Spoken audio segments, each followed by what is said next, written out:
All right, Bulls and Bears, we have several people inside of the industry saying that Americans have reached the breaking point. What are we talking about? We're talking about car loans that are underwater, and it's a pretty eye opening amount. So, that's just one of the things we're going to talk about today. We've got some broader economic news. Well, let's go ahead and start right here with this headline. And this one's out of Fox here. Americans increasingly upside down on auto loans as used car values fall. And here's the shocking part. First of all, Edmunds warns a storm is brewing. Oh, no, not the storm. We've heard about the storm now for years. What was it? Jamie Dimon, JP Morgan Chase came out, was it 1 or 2 years ago, said there's a storm coming. Storm never got here. I guess if you want to look at the debt levels are a storm. We'll talk more about that in a minute here. But when people hear storm, they think of a crashing market, I think. And I don't think we're going to see that. I don't think we're going to see a tsunami of car repossessions either, because I think they'll just implement some sort of freeze on that as soon as it starts hitting the fan, if you know what I mean. Just like 2020, probably much worse or much bigger than 2020. The average price of a vehicle declined to $28,371. That's used vehicles. That's down 4.4% year over year. So there you go. So those of you that say I never have good news, there's some good news. Cars are cheaper. Now, if you bought a car and you're underwater, that's not good news. But maybe you still like lower prices anyway.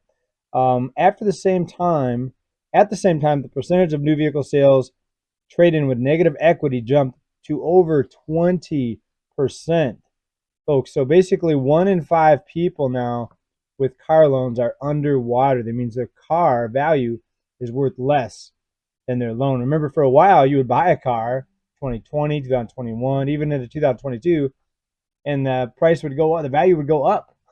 So some people, bought and it sold 6 months later for a profit. I read a couple stories about that, I think in 21 or 22. That was pretty eye opening there, pretty shocking. Now, of that 20%, the average underwater amount negative is over $6,000, $6,064. That's the average. Some people are $10,000 negative equity or underwater on their car loan, folks. That's pretty sad. When you're underwater in a house, let's say your house is worth less than you paid for it, that's bad enough. But at least you still get to use the house for hopefully many, many, many years, right? It's a place to live. But a car that could wear out in 2 or 3 years, depending on how many miles you put on it, and $10,000 underwater. That's kind of a heartbreaker there. So let's think about this and let's put this into perspective. If the consumer is as strong and as resilient as we're being told, why don't they just take some money out of their bank and pay down their car loan so they won't be underwater anymore? Right? Why don't they just do that? Well, that's because there's not enough money to do that. And even if they had the money, they'll probably be afraid to put it into a loan or pay it towards a loan, because that might mean not paying the rent, not buying dinner. You know what I mean? And it's bad, and it's going to get worse here. And here's another sign, folks. And if you don't believe me, here's a headline real quick here. This is out of Fox Biz. Wages in the U.S. are falling at a striking pace, Indeed says. So we're told that wages are keeping up with inflation, that wage growth is, keeping consumers from going into financial shock. But yet we see the underwater numbers in auto loans. We see the late payments are increasing in credit cards. Everywhere you look, foreclosures jumped 8% year over year now, right? So things are headed in the wrong direction to continue with this narrative that the consumer is strong. So where does the rubber hit the road? Where will it be obvious, that things aren't what we're being told? Of course, you and I know that because I do news searches every day and we come up with the data. We look at charts. I'd say 99% of the people have no idea what's going on, and they're not prepared for anything bad to even happen because they're told this is a strong economy. The talking heads, look at the jobs numbers, look at the low unemployment rate. That's going up too, by the way. Even the flawed, phony number that they put out there, even that's going up. So, things are definitely headed in a direction that we better start getting ready. I mean, look at this. Here's another one. Auto loan delinquencies, 13-year high, and these car payments are getting bigger with the higher rates. 13-year high, folks. Not me making that up. This is what is happening. 1 in 5 people underwater on their car loan. The question is, what's going to be done about it? Is it going to be just more money thrown at the problem, keeping the markets from imploding, right? Normally, you'd want some sort of deflationary event to hit where the costs come down, prices come down, markets come down too. People lose their jobs. Normally, that's the boom and bust cycle that we've witnessed over the past many, many decades.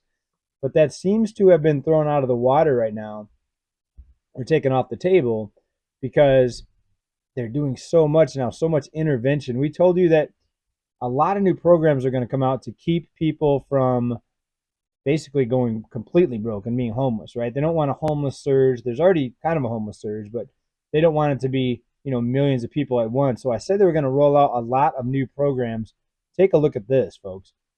This is the latest. Listen to this. This is, I think, shocking, but it's not surprising because we talked about this years ago that this was going to be the answer to stave this thing off, to keep kicking the can down the road. People thought the road had ended or that we had no road to kick the can down a few years ago. And I said there's a lot that could be done to keep this up. They could implement this universal basic income. And look at what's happening here. 200, over 200 cities just signed this universal basic income. Now, in some cities, it's not everybody getting it. It's just certain people. Like in Flint, Michigan, we have just the expecting mothers are getting it. Make it up, folks. It's too crazy. So is this going to incentivize people to want to go to work? No. And what happens when you have less people working, less people producing stuff, goods and services both, and more people getting free money? You have more rising costs, right? You have less people making stuff, less production, but more demand. So anytime you have more demand and less production, less supply, figure it out, folks. It's going to be more inflation. And the Fed's talking about rate cuts. They even reinforced it today in their meeting. I should have started with that because that was kind of the big story of the day. But here it is. Powell said, expect 3 rate cuts this year. In so many words, I mean, it was a several hour conference. And we've heard often that the Fed is data dependent. So if they're data dependent, how do they know what the data is going to be later in the year that's going to justify the 3 rate cuts that they said they're going to do? AP News, the Fed foresees 3 interest rate cuts this year despite bump in inflation, right? So it used to be we needed to continue to see more ground gained on the fight against inflation. That was their words. Fed signals cuts coming later this year. The Fed held interest rates steady today, obviously. Signal they're expecting rate cuts later this year. So wait a second. They're supposed to be data dependent, right? Inflation isn't coming down. I mean, you can look at the rate of inflation, that's slowing, but cost of living is still up. And we were told years ago that 2% was supposed to be the average inflation. So in other words, if you had 3% inflation for a couple years, it was okay to have 1% inflation a couple years then because it would average out to 2. Now that's not the case. We had 8% inflation just 2 years ago. Then it dropped down to 6%. Now we're in the 3% range. But this is cumulative on top of each other. So inflation's up 10, 20. If you look at the real numbers, 30, 40% in some areas. But yet they're not talking about prices falling to average that out, right? Why is that? Why would they want to have prices continue to go up and not come down? If people can't afford things, shouldn't prices be lower, right? So none of this makes any sense, folks. What these people are talking about absolutely is not good for most people. If you're in the right mindset and you know the game, you can invest to take advantage of this. That's what we try to do here. And even I don't invest as much as I should because there's so much data coming out here. Trying to figure out which way this thing's going to go. Is it going to be more inflation? Should we jump into the market? Is there going to be a moment where you're going to see a bunch of bank failures at once, like maybe 2023, but 10 times worse? I think it's likely brewing behind the scenes right now.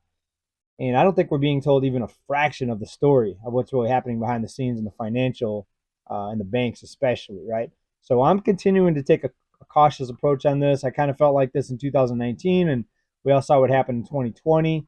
That turned out to be the shortest recession ever, even though it should have been the biggest recession ever, the biggest economic downturn. All the money that was pumped into the economy. But I'm preparing for many different scenarios. Worst case scenario, up, down, inflation, deflation, crash, blackouts, who knows, right? It's all on the table. I'm preparing for everything, folks. Let me know what you think about all this. The underwater loans, 1 in 5 car loan borrowers underwater. Rate cuts coming this year, even though inflation's not under control by any stretch. Let me know what you think about this, folks. Please like, subscribe if you like what we talk about, and we'll see you on the next video. Peace.